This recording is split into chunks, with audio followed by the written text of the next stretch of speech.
Hay algo más desolador que el eco de los propios pasos en una casa vacía. Rafael Montes de Oca, a sus 72 años, creía que no. Cada mañana, la luz dorada de Sevilla se colaba por las persianas entreabiertas de su piso en Triana, iluminando sin piedad las motas de polvo que danzaban sobre los muebles oscuros, testigos mudos de una vida compartida que ya solo existía en el ámbar de sus recuerdos. Hacía 2 años que Carmen, su Carmen, se había ido, llevándose consigo la música de la casa, dejando a Rafael sumido en un silencio que a veces le resultaba ensordecedor. Su bastón de madera de ébano, con empuñadura de plata, marcaba un compás solitario sobre el parqué encerado. Toc, toc, toc. Un sonido que era casi un lamento. Sus hijos, Elena y Marcos, vivían lejos, en Madrid y Barcelona respectivamente. Llamaban, sí, con la puntualidad de quien cumple un deber cariñoso pero distante. Rafael apreciaba sus voces, pero colgaba el teléfono con una sensación de orfandad renovada. No quería ser una carga, un viejo quejumbroso. Él, que había sido ingeniero jefe en proyectos importantes, que había domado ríos y levantado puentes, ahora se sentía incapaz de tender uno hacia la orilla de una conversación que no estuviera teñida de melancolía o de las dolencias propias de la edad. La tablet reposaba sobre la mesa de camilla, un regalo de su nieto adolescente, David. Para que no te aburras, abuelo, y para que veas el mundo. Rafael la miraba con la misma desconfianza con la que habría contemplado un artefacto alienígena. Sus dedos, otrora ágiles sobre los planos y las reglas de cálculo, se sentían torpes y gigantescos sobre la fría pantalla táctil. Un día, movido por un aburrimiento más profundo que su recelo tecnológico, la encendió. David le había creado un perfil en Alma Conectada, una red social pensada para mayores con inquietudes culturales. Con paciencia subió una foto antigua de la Giralda que había tomado en su juventud y días después se atrevió a escribir un escueto comentario sobre un artículo que recordaba un concierto de Falla en el Lope de Vega. Un par de mañanas más tarde, junto al café con leche y la tostada con aceite, vio una notificación. Un círculo rojo con un número 1. Curioso, pulsó sobre él. Isabella Rossi te ha enviado una solicitud de amistad. El nombre tenía una musicalidad exótica y familiar a la vez. Entró en su perfil. Varias fotografías la mostraban. Una mujer de unos 50 y tantos, elegante, con una sonrisa cálida y melancólica. En una posaba ante el Ponte Vecchio de Florencia. En otra contemplaba un cuadro en una galería, con un pañuelo de seda anudado al cuello con estudiada naturalidad. Sus publicaciones eran reflexiones sobre arte, música, la belleza efímera de las cosas. Había un comentario suyo en la foto de la Giralda de Rafael. ¡Qué perspectiva tan hermosa captura el alma de la ciudad! Sevilla siempre ha tenido un lugar especial en mi corazón. Rafael sintió un leve cosquilleo, una mezcla de sorpresa y vanidad. Aceptó la solicitud. Al poco rato recibió un mensaje privado. Gracias por aceptarme, Rafael. He leído su comentario sobre Falla y me ha parecido muy acertado. La música tiene ese poder, ¿verdad? El de conectar almas a través del tiempo y la distancia. Él, que apenas había intercambiado un par de frases insulsas en aquella red, se encontró tecleando con una concentración inusitada. Estimada Isabella, me alegra que comparta mi admiración por el maestro. Y sí, la música es un bálsamo y un puente. Así comenzó. Los días de Rafael cambiaron de color. La primera conexión que buscaba por la mañana ya no era la de la cafetera, sino la de la tablet. Los mensajes de Isabella llegaban puntuales, como el amanecer. Hablaban de todo y de nada, de libros leídos, de películas que les habían conmovido, de los sabores de la infancia. Ella parecía genuinamente interesada en su vida, en sus recuerdos de Carmen, en su carrera como ingeniero. Rafael, por primera vez en mucho tiempo, se sentía escuchado, valorado. Le contó anécdotas de las obras, de los desafíos superados, y ella siempre tenía una palabra de admiración, una pregunta inteligente que le hacía sentirse de nuevo aquel hombre capaz y respetado. Isabela, a su vez, le fue desgranando su propia historia, o la historia que quería que él conociera. Viuda de un diplomático italiano, vivía temporalmente en Florencia, arreglando unos asuntos de la herencia de su difunto marido. Amaba España, especialmente Andalucía, y soñaba con retirarse algún día en un lugar tranquilo cerca del mar, quizás en Cádiz para pintar y pasear. Hablaba con una mezcla de cultura y una suave melancolía que a Rafael le resultaba irresistible. Mencionaba exposiciones de arte, pequeños conciertos en iglesias antiguas, detalles de una vida sensible y refinada. Eres un hombre de una profundidad poco común, Rafael, le escribió una tarde. Tu visión del mundo, tu caballerosidad, son cualidades que creía extinguidas. Él releyó el mensaje varias veces, una sonrisa tonta dibujada en sus labios. Se sentía como un adolescente descubriendo el primer amor, aunque éste fuera platónico y a través de una pantalla. Su ánimo se reflejaba en su día a día. Paco, su amigo de toda la vida, con quien jugaba al dominó los martes en el bar El Timbre, fue el primero en notarlo. «Te veo más alegre, Rafael. ¿Te ha tocado la lotería o qué?» Rafael rió, un sonido que últimamente escaseaba. «Cosas, Paco, cosas. La vida que a veces te da sorpresas agradables». No quiso entrar en detalles. Aquella conexión con Isabella era algo suyo, íntimo, un jardín secreto que no quería exponer a la sorna o al escepticismo de nadie. Un día Isabella tardó más de lo habitual en responder. Cuando finalmente lo hizo, su mensaje era breve y teñido de preocupación. «Perdona mi silencio, querido Rafael. He tenido un pequeño contratiempo familiar. Mi tía anciana en Nápoles, la única familia que me queda en Italia, ha tenido una caída y parece que se ha roto la cadera. Estoy muy preocupada». Rafael sintió una punzada de angustia por ella. «Lo siento muchísimo, Isabella. Espero que no sea grave. ¿Necesitas algo? ¿Hay algo que pueda hacer desde aquí, aunque sea a la distancia?» «Eres un sol, Rafael. Tu apoyo moral ya es un tesoro. De momento estoy esperando noticias de los médicos. Solo te pido que reces por ella, si eres creyente, o que le envíes tus buenos pensamientos». Durante los días siguientes, Isabella le mantuvo al tanto, con cuentagotas, de la situación de su tía. La operación, la recuperación lenta, los gastos imprevistos. Una mañana le escribió: «Querido amigo, me encuentro en un apuro tonto y me da una vergüenza terrible molestarte con esto. Resulta que, con el viaje urgente a Nápoles para ver a mi tía, he tenido unos gastos extraordinarios y mi tarjeta de crédito parece tener algún tipo de bloqueo temporal. Justo hoy vencía el plazo para pagar una pequeña tasa de un curso de restauración de arte online que estoy haciendo, algo que me ilusiona mucho. Son solo 300 euros, pero ahora mismo no dispongo de ellos y perdería la matrícula. ¡Qué torpeza la mía!». Rafael leyó el mensaje con el ceño fruncido. 300 euros. Para él no era una cantidad desorbitada.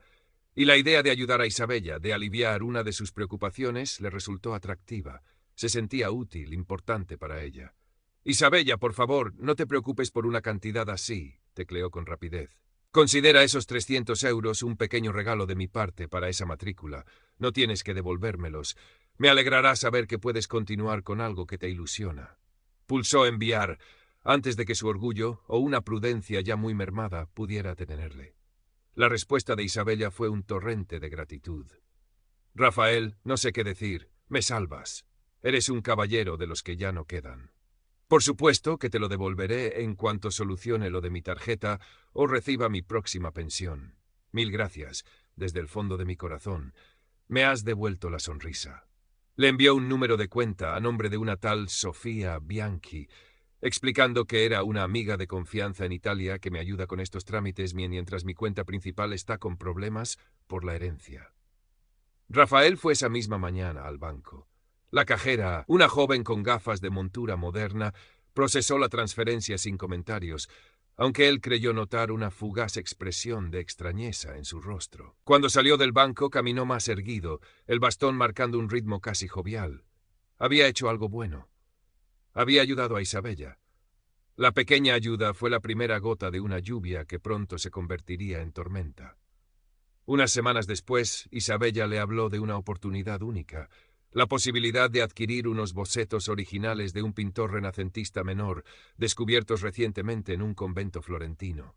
«Un experto amigo mío me ha asegurado que su valor se multiplicará en pocos meses, Rafael. Es una inversión segura y muy rentable. Necesitaría unos 5.000 euros para asegurar la opción de compra. Podríamos ser socios, si te interesa. Las ganancias serían considerables». Rafael dudó. 5.000 euros ya era una suma respetable. Recordó la mirada de la cajera, pero la voz de Isabella en sus mensajes era tan convincente, su entusiasmo tan contagioso. Hablaba de la belleza de las piezas, de la emoción del descubrimiento y la promesa de compartir las ganancias, aunque él no buscaba enriquecerse, añadía un aliciente de aventura compartida. «No sé mucho de arte, Isabella. ¿Estás segura de que es fiable?». Absolutamente, querido. Mi amigo es un especialista de renombre. Yo misma he visto fotografías de los bocetos. Son exquisitos. Si no fuera algo seguro, jamás te lo propondría. Piénsalo como una forma de que tu dinero trabaje para ti y para la preservación del arte. La idea de ser un mecenas improvisado, un socio en una empresa cultural con su refinada amiga italiana, le sedujo. Realizó la transferencia, esta vez a una cuenta diferente, también a nombre de un tercero con apellido italiano. Es para agilizar los pagos internacionales. Ya sabes cómo es la burocracia, justificó ella con naturalidad. Los problemas de Isabella no cesaban, cada uno más urgente y costoso que el anterior.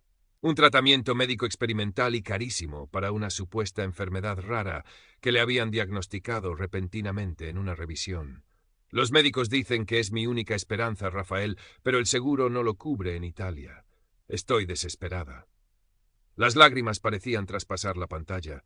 Rafael, con el corazón encogido, envió 10.000 euros, casi todos los ahorros que le quedaban de la venta de un pequeño apartamento en la playa que había heredado de sus padres. Luego fue el bloqueo de la herencia de su marido. Está todo a punto de resolverse, mi amor, así había empezado a llamarle en sus mensajes más íntimos, pero los abogados suizos exigen el pago de unos impuestos y tasas imprevistas para liberar los fondos. Son 20.000 euros. En cuanto los pague, recibiré una cantidad muy importante y podré devolverte todo con creces. E incluso vendré a Sevilla para que celebremos juntos nuestra nueva vida. La palabra nuestra resonó en la mente de Rafael como una campana. ¿Una nueva vida? ¿Con Isabella? La perspectiva, aunque remota e improbable, encendió una chispa peligrosa en su alma solitaria. Paco, su amigo, lo notó cada vez más ensimismado y preocupado. ¿Te pasa algo, Rafael? Últimamente tienes mala cara, y el otro día en el banco te vi salir con un sobre de esos de transferencias urgentes. ¿Todo bien con la familia? Rafael se puso a la defensiva. No te preocupes por mí, Paco. Son asuntos míos. Inversiones, ya sabes. ¿Inversiones? Paco arqueó una ceja. Conozco tus inversiones de toda la vida, letras del tesoro y algún fondo conservador. Esto suena diferente. Anda con ojo, Rafael, que a nuestra edad los duros que tenemos nos ha costado mucho ganarlos, como para que venga un listillo a llevárselos. Las palabras de Paco, aunque bien intencionadas, le molestaron profundamente. ¿Qué sabía él de Isabella, de su nobleza, de su sufrimiento? Se despidió con frialdad y durante un par de semanas evitó el bar, el timbre. Elena también percibía la tensión en las llamadas telefónicas. Su padre sonaba distraído, a veces irritable. Cuando le preguntaba por su salud o sus finanzas, respondía con evasivas. «Papá, estoy preocupada. David me dijo que te había visto varias veces en el cajero automático sacando cantidades grandes. ¿Está todo bien? ¿Necesitas algo?» «Todo está perfectamente, hija. No te preocupes por mí. Son gastos imprevistos, nada importante». «¿Gastos imprevistos? ¿De qué tipo?» «Papá, sabes que puedes confiar en mí». «Claro que confío en ti, Elena, pero no quiero molestaros con mis cosas. Estoy ayudando a una buena amiga que está pasando por un mal momento. Eso es todo». La mención de una buena amiga encendió una alarma en la mente de Elena. Su padre apenas tenía vida social más allá de Paco y algún antiguo colega. ¿De dónde había salido esa amiga? Intentó indagar más, pero Rafael cortó la conversación con una excusa. Elena colgó el teléfono con un nudo en el estómago. Algo no iba bien. Decidió que, si su padre seguía así en la próxima llamada, cogería el primer AVE a Sevilla. La presión de Isabella aumentó. La herencia estaba a un paso. El tratamiento médico necesitaba una nueva dosis urgente. Los bocetos de arte requerían un pago adicional para el seguro de transporte. Rafael se sentía atrapado en una espiral. Había vaciado su cuenta corriente y la de ahorros.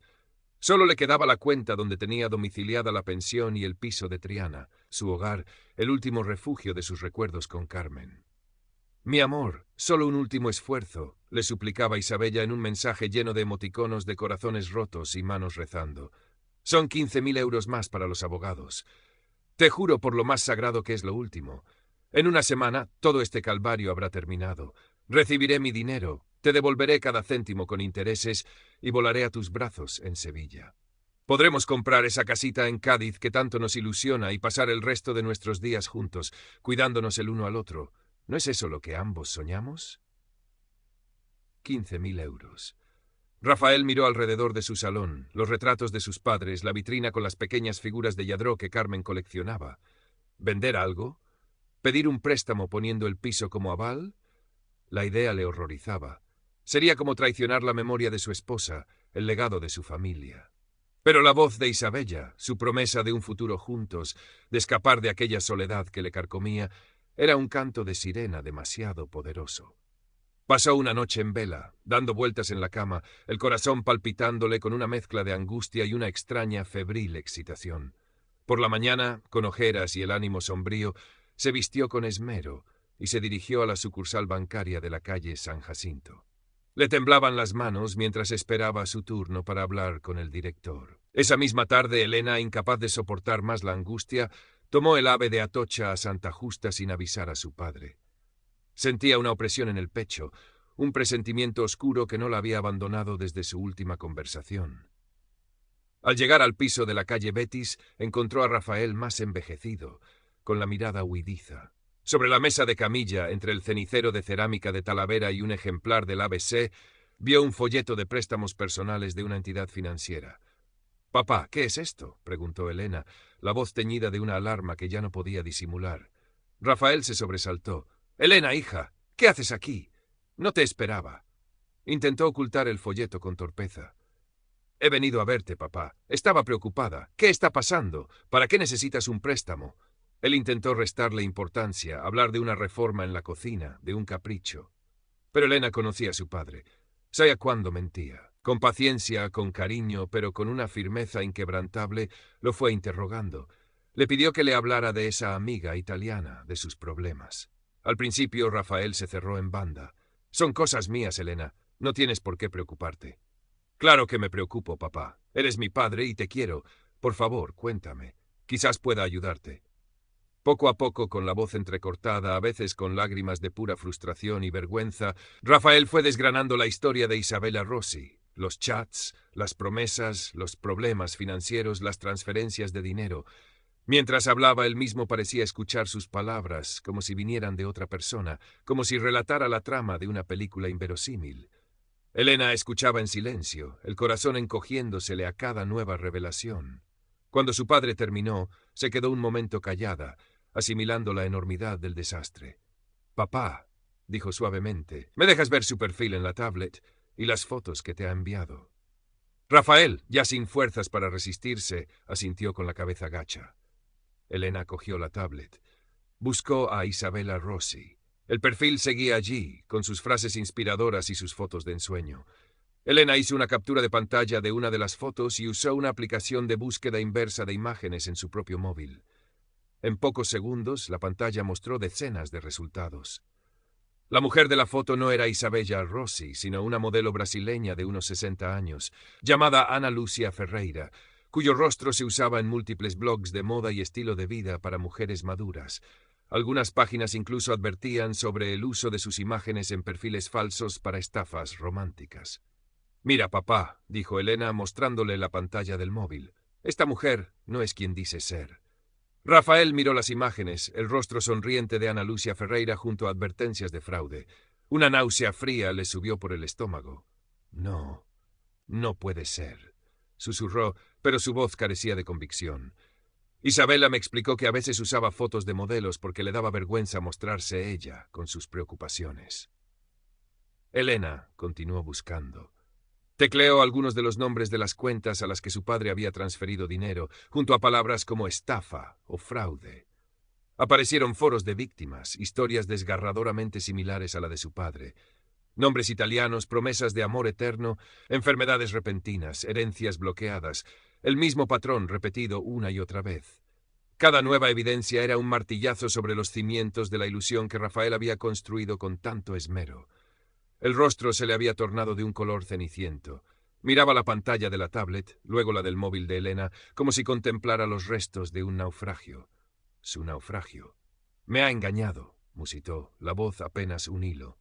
Todo era mentira. Elena lo abrazó con fuerza. «Lo siento muchísimo, papá. Lo siento tanto». En ese instante el elaborado castillo de naipes que había sido Isabella Rossi se derrumbó por completo. Rafael recordó cada palabra de afecto, cada promesa, cada lamento, y los vio bajo una nueva luz cruda y despiadada. Eran las herramientas de una manipulación experta, calculada. La vergüenza lo abrazó, una oleada de calor que le subió hasta las sienes. Él, Rafael Montes de Oca, ingeniero, hombre de mundo, engañado como un colegial. Y no solo engañado, sino desplumado. El dinero de Carmen, los ahorros de toda una vida, esfumados. Intentó enviarle un último mensaje a Isabella, una mezcla de rabia y súplica. ¿Por qué? ¿Por qué me has hecho esto? El mensaje no llegó. El perfil de Isabella Rossi en Alma Conectada había desaparecido, como si nunca hubiera existido. Solo quedaba el vacío en la pantalla y el eco amargo en el corazón de Rafael. Al día siguiente, acompañado por Elena, fue a la comisaría de la Alameda a presentar la denuncia. El policía que los atendió, un joven con expresión aburrida, escuchó el relato con paciencia profesional, tomando notas. Rafael entregó copias de los mensajes, de las transferencias bancarias. «Haremos lo que podamos, señor Montes de Oca», dijo el agente al final, sin mucha convicción. «Pero estos casos son complicados. El dinero suele acabar en cuentas en el extranjero, difíciles de rastrear. Y los autores suelen ser redes muy organizadas, a menudo operando desde fuera de España. Si le soy sincero, las posibilidades de recuperar el dinero son escasas». Salieron de la comisaría con una sensación de impotencia aún mayor. La justicia, como el amor de Isabella, parecía ser otra ilusión. Elena se quedó en Sevilla una semana, ayudando a su padre a poner en orden sus pensamientos y sus maltrechas finanzas. Llamaron a Marcos, el hijo menor, quien reaccionó con una mezcla de incredulidad y enfado, aunque intentó mostrarse comprensivo con su padre. Paco, al enterarse de lo ocurrido a través de Elena, Rafael no se atrevía a llamarlo, apareció en el piso de Triana esa misma tarde. No hubo reproches, ni frases del tipo «te lo dije». Solo un abrazo torpe y sincero y una invitación a retomar las partidas de dominó cuando te apetezca, Rafael, sin prisas. La vergüenza era una compañera constante para Rafael. Evitaba salir a la calle, temiendo encontrarse con conocidos, imaginando que todos sabían de su estupidez.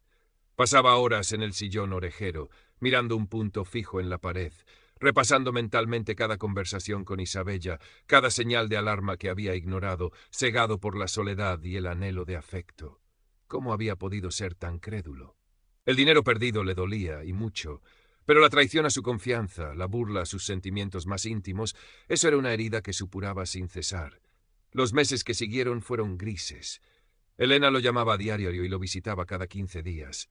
Intentaba animarlo, sacarlo de casa, proponerle actividades. Rafael se dejaba llevar, apático. Había perdido el interés por casi todo. La música le sonaba hueca, los libros le aburrían. La tablet acumulaba polvo sobre la mesa de camilla. Un día Elena le propuso algo diferente. «Papá, he encontrado en Internet una asociación de ayuda a víctimas de estafas online. Tienen grupos de apoyo, asesoramiento legal. ¿Por qué no pruebas a ponerte en contacto con ellos? Quizás hablar con gente que ha pasado por lo mismo te ayude». Rafael se negó en redondo al principio. Contar su historia a desconocidos, exponer su humillación, le parecía impensable. Pero Elena insistió con dulzura, argumentando que no tenía nada que perder y que quizás, solo quizás, podría encontrar algún consuelo o alguna herramienta para seguir adelante. Finalmente, con muchas reticencias, Rafael accedió a una primera toma de contacto telefónica con la asociación. Habló con una psicóloga amable que escuchó su historia sin juzgarlo, validando sus sentimientos de rabia, vergüenza y tristeza. Le explicó que su caso no era único, que miles de personas, muchas de ellas inteligentes y formadas, caían en estas trampas cada año. Poco a poco, Rafael empezó a asistir a reuniones online del grupo de apoyo. Al principio solo escuchaba las historias de otros, tan dolorosamente parecidas a la suya. Hombres y mujeres de todas las edades y condiciones, unidos por el mismo trauma. Ver que no estaba solo en su desgracia, que su estupidez era en realidad una vulnerabilidad compartida, le produjo un extraño alivio. Un día se atrevió a tomar la palabra. Contó su historia, la de Isabella, la de los sueños rotos y los ahorros esfumados. Al terminar hubo un silencio respetuoso y luego palabras de comprensión y apoyo de los demás miembros del grupo. Por primera vez en mucho tiempo, Rafael sintió que una pequeña parte del pesado fardo que llevaba sobre los hombros se aligeraba. El camino hacia la recuperación era largo y lleno de altibajos. El dinero, por supuesto, no se recuperó. Las investigaciones policiales, como había advertido el agente, se estancaron en un laberinto de jurisdicciones internacionales y cuentas bancarias opacas. Pero algo había empezado a cambiar dentro de Rafael. La vergüenza seguía ahí, pero ya no lo paralizaba. La rabia se había atenuado, transformándose en una tristeza más serena, una aceptación resignada de lo irreparable. Volvió a sus paseos matutinos por Triana, aunque ahora miraba a la gente con una cautela nueva, una desconfianza que antes le era ajena. Retomó las partidas de dominó con Paco, quien nunca más mencionó el tema de Isabella, pero le ofrecía una escucha atenta cuando Rafael en raras ocasiones necesitaba hablar de ello. Incluso empezó a leer de nuevo, encontrando un refugio esquivo en las páginas de viejos clásicos. Una tarde de primavera, mientras ordenaba unos papeles antiguos, encontró una fotografía de Carmen, sonriente en la playa de Chipiona, cuando aún eran jóvenes, y el futuro parecía un lienzo lleno de promesas. La miró durante un largo rato, las lágrimas asomando a sus ojos. Pero esta vez no eran solo lágrimas de dolor por su pérdida, ni de amargura por el engaño. Había también una extraña mezcla de gratitud por los años vividos, por el amor real que había compartido, tan diferente de la farsa digital que casi lo destruye. Cogió la tablet, que llevaba meses sin tocar. La encendió, entró en su perfil de alma conectada y con un movimiento firme eliminó su cuenta. Luego se levantó, se acercó al balcón y respiró profundamente el aire tibio de Sevilla, cargado con el aroma de los azahares cercanos. El sol se ponía sobre el Guadalquivir, tiñendo el cielo de naranjas y violetas. Era un espectáculo hermoso, uno que casi había olvidado cómo apreciar. No sabía qué le depararía el futuro. La herida seguiría ahí, una cicatriz imborrable. Pero Rafael Montes de Oca sintió, por primera vez en mucho tiempo, que quizás, solo quizás, aún quedaban algunos puentes por construir, algunos capítulos por escribir en el libro de su vida. Y esta vez, se prometió a sí mismo, los cimientos serían más sólidos, y la confianza un tesoro que guardaría con mucho más celo. Su bastón, al día siguiente, ya no sonaba tan lúgubre sobre las baldosas de la calle Pureza. Tenía un ritmo nuevo, más pausado, sí, pero con un atisbo de la vieja dignidad recobrada. La vida a pesar de todo continuaba.